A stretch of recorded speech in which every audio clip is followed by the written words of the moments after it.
I hope this video makes its way to the investors of Lyft, and I'm going to mention their names, the larger institutions that invested a lot of money into Lyft. Logan Green and John Zimmer stepped down, rightfully so, completely incompetent CEO and president. And then they brought in this dude, David Risher from Amazon. And I remember clearly in the first 100 days how many times David Risher went in front of a camera or was interviewed by these online websites and said, I learned from my boss, Jeff Bezos, Amazon. It's all about the customer, and that's what we're going to focus on. Now, almost like 200 days in, I really want the investors to understand this. Your new dude has done nothing for your company, right? He's basically on the same level as John Zimmer and Logan Green. He's done absolutely nothing. It's been hovering there 9, 10, 9, 10. They had this pipe dream of it going up to 35, possibly could go up to 35 if you bring in an individual that understands the fundamentals of rideshare. Remember, Lyft is only in rideshare. They don't even have the food backup. Now, when you go all in on the customer, that's called the rider and the passenger, and you forget about the driver, or you just simply do not listen to all the help and all the little pointers and all the good advice that drivers are giving you, right? And you incorporate that in your pitch and in your speech. Oh yeah, we focus on the customer, the rider, and the driver. David Risher, you have done nothing for the driver. And your biggest mistake is that you are focusing exclusively on the rider. Now, Fidelity Management and Research, Vanguard Group, BlackRock Fund Advisors, Two Sigma Investments, Norges Bank Investment Management, Voloridge, Prime Cap, SSGA, Jacobs Levy Equity Management, Dorsal Capital Management, and all of these big investors into Lyft, right?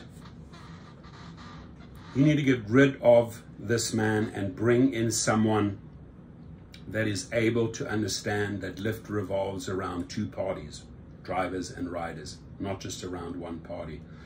And to focus 100% on the customer, you know, the rider is basically why, dear investor, your company still sits at $9 or $10, right? Drivers are leaving, right?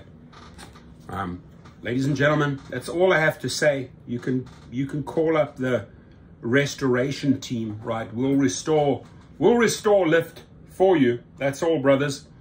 We'll restore Lyft for you, and bring in some changes that this company needs.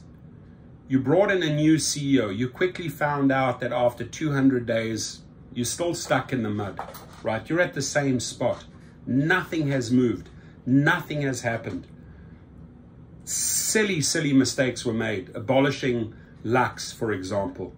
And on and on and on and on and on. This is not your guy, dear investors. You need to search and find the right fit. We gave him a chance, dear investor. We gave him a chance. We gave him another chance, and we gave him a third chance.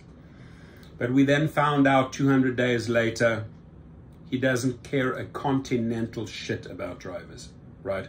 Even that fast track, all the drivers that were wrongfully deactivated, wanted to fast track and get them back on the road. Nothing, nada. Customer service still as atrocious as it was before. Our pay, our earnings going down. Him being involved with wage theft in New York on his clock, right? I mean, almost on his clock, really. More on Dara Koshashawi's clock.